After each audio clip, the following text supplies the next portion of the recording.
Have you ever noticed that when you start feeling disconnected from someone you care about, you tend to respond in a particular way? Maybe you want to talk about it immediately. You want reassurance. You want to know that everything is okay between you. Or maybe you do the opposite. You pull away. You feel you need some space. You'd rather process things on your own before talking about it. And maybe you've been in a relationship where the more one person tries to get closer, the more the other person seems to pull away.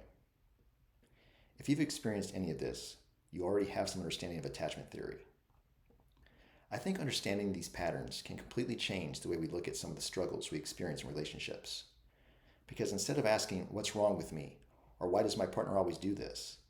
we can begin asking a different question. What happens to us when connection doesn't feel secure? Attachment theory can become pretty complicated, and there's a lot we could talk about, but I don't want this to become a psychology lecture. What I want to focus on is something much more practical: how our attachment patterns show up in our adult relationships. At its core, attachment is about connection. As human beings, we have a fundamental need to feel connected to other people. And throughout our lives, we develop ways of navigating that connection. We learn what happens when we need someone. We learn whether it's safe to express our emotions. We learn whether other people are likely to respond to us. And we learn ways of protecting ourselves when connection feels uncertain. These experiences can begin early in life, but they're not limited to childhood.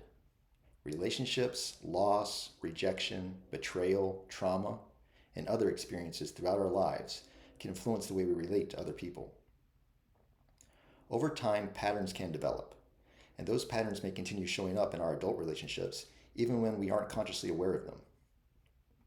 Attachment is often described using four general styles: secure, anxious, avoidant, and fearful-avoidant, which is also sometimes called disorganized. These categories can be helpful, but I want to be careful here. They're not boxes that we need to put ourselves or our partners into. You aren't simply an anxious person or an avoidant person. Understanding attachment should not become another way of diagnosing or blaming each other. I think it's more useful to look at attachment styles as patterns or tendencies. And those patterns can sometimes change depending on the relationship, the circumstances, and what we're experiencing in our lives. So rather than asking, "Which attachment style am I think a more interesting question might be, what tends to happen inside me when I'm afraid of losing connection? When someone is experiencing secure attachment, they generally feel comfortable with both connection and independence. They can become close to another person without completely losing themselves in that relationship. They can express their needs and listen to their partner's needs. And when there's conflict or disconnection, they generally trust that that relationship can survive it. Now, that doesn't mean securely attached people never get jealous or scared, angry, or hurt. Emotional safety doesn't mean never becoming uncomfortable. It's more about having an underlying sense that we can work through this. And that sense of security makes it easier to stay present when relationships become difficult. Now, with an anxious attachment, uncertainty in a relationship may create a strong desire to restore connection. Maybe your partner seems distant and you immediately start wondering, are they upset with me? Did I do something wrong? Are we okay?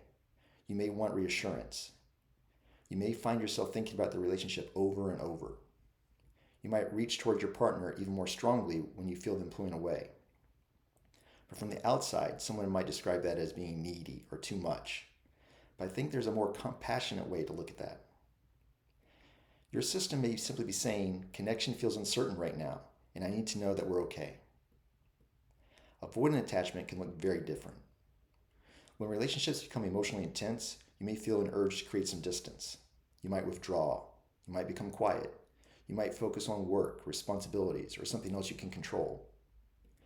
You may have difficulty identifying what you're feeling or expressing what you need. And sometimes closeness itself can begin to feel overwhelming. Again, it's easy for a partner to interpret this as you're not caring, but underneath the behavior, something else is happening. Your system may have learned, when things become emotionally intense, I feel safer handling them on my own. So one person protects connection by moving toward the relationship.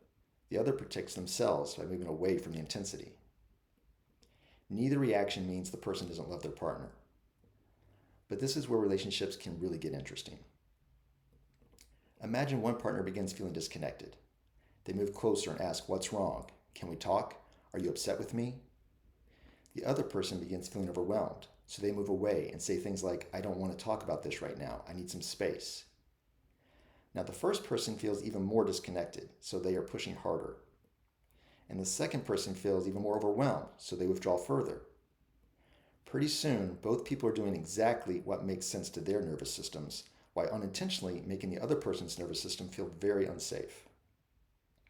One person is thinking, please come closer so I know we're okay. The other is thinking, please give me some space so I can feel okay. That's an incredibly important dynamic to recognize.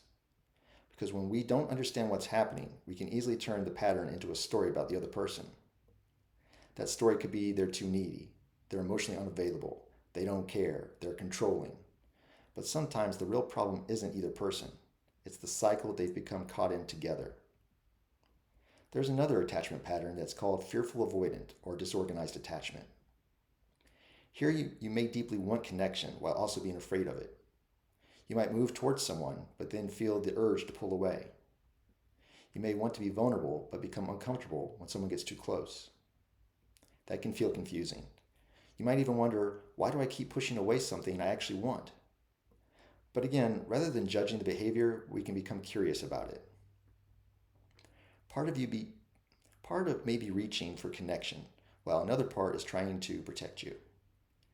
That is where attachment connects directly with what we've been discussing throughout the Embodied Intimacy Framework.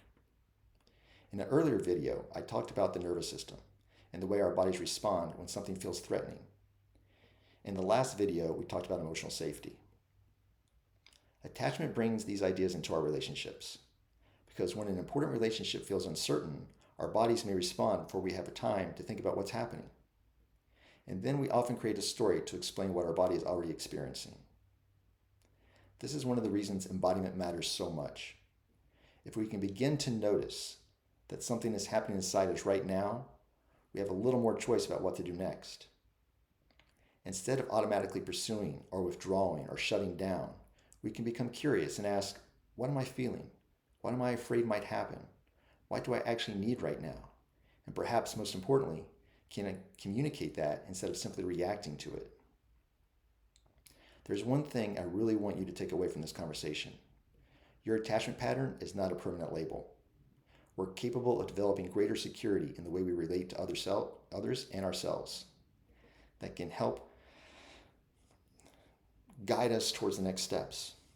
Now that can happen through healthy relationships, self-awareness, learning to regulate our nervous systems, developing our emotional safety, communicating our needs and boundaries more clearly, and sometimes through working with someone who can help us recognize patterns that are difficult to see when we're inside of them. The goal isn't to become some perfectly secure person who never gets triggered. The goal is awareness. To recognize this is what's happening to me when connection feels threatened. And then we begin creating a little more space between what we feel and how we respond. The next time you feel distance or uncertainty in an important relationship, notice what happens. Do you move toward connection? Do you want reassurance, conversation, or closeness? Do you move away? Do you want space, independence, or time to process? Or do you notice yourself wanting both connection and distance at the same time? Don't judge the answer, just notice it. Because once we begin recognizing our patterns, we have an opportunity to make different choices. And that's a big part of what embodiment is about. Not getting rid of our protective patterns, but understanding them well enough that they don't have to make every decision for us. I'm Chris Hughes, and I'm a sex and relationship coach. This is the 5th video in my Embodied Intimacy Framework, where I'm exploring how reconnecting with our bodies can help us create deeper intimacy, clearer communication, and more authentic relationships. If you've recognized some of your own relationship patterns in this video, and you'd like support understanding what's happening beneath them, this is exactly the kind of work I help individuals and couples explore. I invite you to schedule a free 20-minute discovery call through my website at chrishughescoaching.com.